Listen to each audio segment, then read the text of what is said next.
Hello everybody, my name is Craig Bennett, and today I am going to get into a quick email and talk about who actually owns your account and hacking into your account. So going into it, I get a question like this every so often. This person is a little bit more persistent than many others, but and hiding their name to protect them and whatever. But basically they ask if I can hack into their Twitter account, their inactive Twitter account. Now, like many, I give them the following video. They asked multiple times, so I said I sent them this because, and it's pretty important for those of you who don't know. If you're asked someone to hack something and you don't own it, like if it's fully illegal, then it's hacking in the United States is considered as a felony. Well, if you look at the law, and it's really black and white, so you cannot really misinterpret it, because it's black and white. So if you ask me to hack something and you don't own any of the things, then you're asking me to commit a felony. And then even if I don't do it, you're committing a felony by doing a conspiracy to commit a felony. So that's a major thing to note. Now, I personally don't really care one way or another if you ask me, because I'm just going to send you that video. But if you ask the wrong person, bad things can happen. And then on top of that, most of these people don't know. It's not really common sense, and that's just a major point. But what I get once in a while is, well, it's my account or something like that, and I'm going into that, and that's what I'm talking about. So if you want to hack into a system, then you need to make sure that you own it. So what happens is there's three main parts. Again, you got your device that you're using to hack, the network that you're using to communicate to whatever device you're hacking, and then the end device being Twitter servers in this case. So if you own the device that you have that you're hacking with, then great, whatever, skip over. But let's say that's a company device or some library or whatever it may be.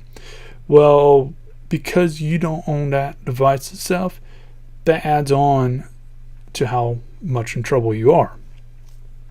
Now going in a little bit further, going into the network. Well, you don't own the ISP, and that's a major thing. Like if you owned a network, fine, but since it's an internet service provider that you're going through and you don't own that, obviously, well, the problem is many ISPs have tried to go after certain hackers by using their service to hack companies. And this is interesting. I had never really followed up with any of these cases, but and I can't really think of any of them off the top of my head, but you can probably look it up yourself. There has been some cases where some people have hacked into websites and the website doesn't care, so like just throwing up out of one. Say a website ABC XYZ, you hack into them, they don't really give two craps, they try to hack into them or that you were successful or not.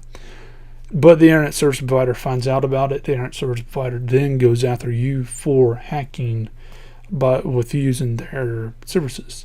This in itself can cause you a lot of problems, and this has been used where, like, say for that example again, ABC XYZ site actually does care because they don't have the money or resources of any kind. They might tell the internet service provider or figure out which one they're using and say, hey, this client of yours was using your service to hack us, and then you're in all world of crap right there. So that's a big thing to keep in mind in itself. Now, since you don't own the network, now we're going to go into the Twitter side, the actual end user side. So the end user being Twitter, or the end point being Twitter. Well, since you don't own the Twitter servers, none of them, well, what happens is when you get into there, now you're in a world of hurt because Twitter owns that. They find out that you're hacking to their stuff. They can go after you. So again, you can get quite a bit of time, or you can get in a lot of trouble if you're found out. So, and you might be asking, okay, so what does that mean with my accounts? How do I get into my account, or I own accounts? How is this illegal? Well, if you keep this in mind, that you actually don't own any account with any service that you're with. Owning accounts actually, and this, I'm not a lawyer. This big thing to keep in mind. On top of that, this does change quite a bit depending on what country you're with. But if you're with the United States, what that pretty much means is that, say I'm Facebook, or I'm a person at Facebook, I legally cannot look at your messages without a warrant. Without the cops giving me a warrant. In some cases, I still can't look at your messages. I have to just patch it through, and there you go. Most of the time, that's not going to be the case. I actually have to look at your messages to make sure I got them all. But basically, what happens is I cannot look at your messages and go from there. Now, certain places have fixed this, but it doesn't. Like for example, Reddit. They can look at your messages because it's already public. The only ones they can't is the private messages into itself. And the thing is you have to ask yourself, how can you find out if Facebook or Reddit or whomever, YouTube, it doesn't really matter, are looking at your messages? You can't normally, but that happens once in a while, and companies do get in major trouble when it does happen. But that's all it really means. So, and this is something that you got to understand when you get into the networking area, because companies, like say for example schools and stuff, some of them, the principal or whomever, they want you to set up a network where they can actually monitor the messages between the kids and all this stuff. And you know, I can see the advantage of that, but legally you can't. Even they have rights, so you can't. And I can get entire videos on how to get around that system, but that's not for this video. But anyways, as far as that goes, hopefully that's helped you out in understanding this, and understand that you actually don't own your accounts.